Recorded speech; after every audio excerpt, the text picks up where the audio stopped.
Do you know your neighbors? Who is your neighbor? That's a powerful question. It's 4 words. It seems like a simple answer. My neighbor is the person living next to me or the family living next to me in my apartment or home or condominium. Is your neighbor the person next door to that, or in another building or on another street? Where does the limit of who your neighbor is end?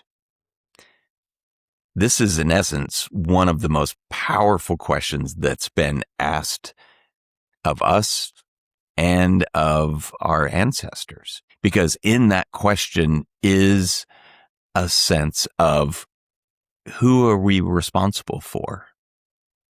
And that's an important question. We live in a time where we have all these messages, social media and on the news and from political parties and a lot of our leaders, unfortunately, who are setting us against each other, who are convincing us that the people nearby us, the people who might be on the other side of the world or in another city in the United States, are not our neighbors, that they are in fact our enemies.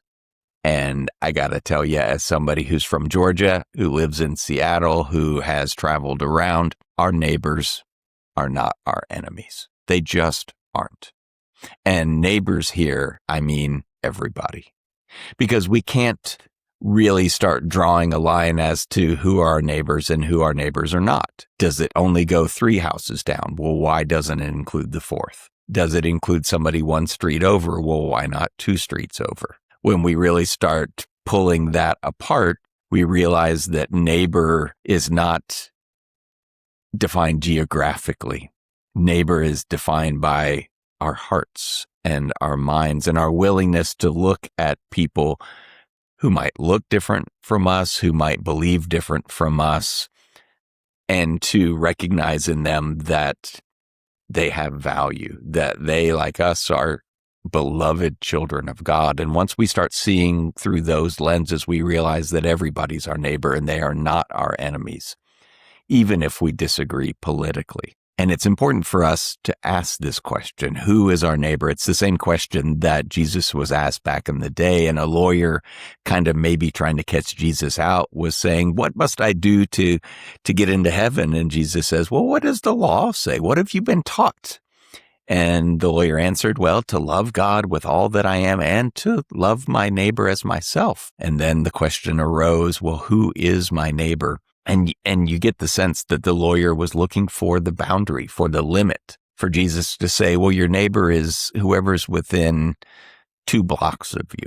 But Jesus tells a story of a Samaritan who helps people, who looks at somebody very different from him and claims him and cares for him. And in essence, the story of the Good Samaritan is a story about somebody who, when asked who is my neighbor, answers that person and that person and that person and that person, not looking for the end of the obligation, but allowing compassion to rule the day. In essence, the Good Samaritan is looking through a different lens, not looking for what sets us apart, but what is our shared humanity and where is the need? And so ask yourself that question. Who do you consider to be your neighbors? Is it only people you agree with religiously, politically, socially? Is it only people who look like you? Is it only people who live in the South or Seattle? And if so, why the limits? Why the distinctions?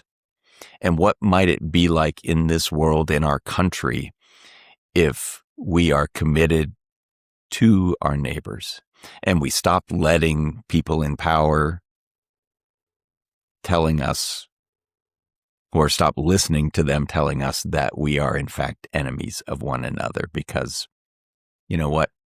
We're really not. Who is your neighbor? You are my neighbor. And at the risk of sounding like somebody we all know and love, Mr. Rogers, won't you be my neighbor? Thanks for the 5 minutes and 22 seconds, and see you next week.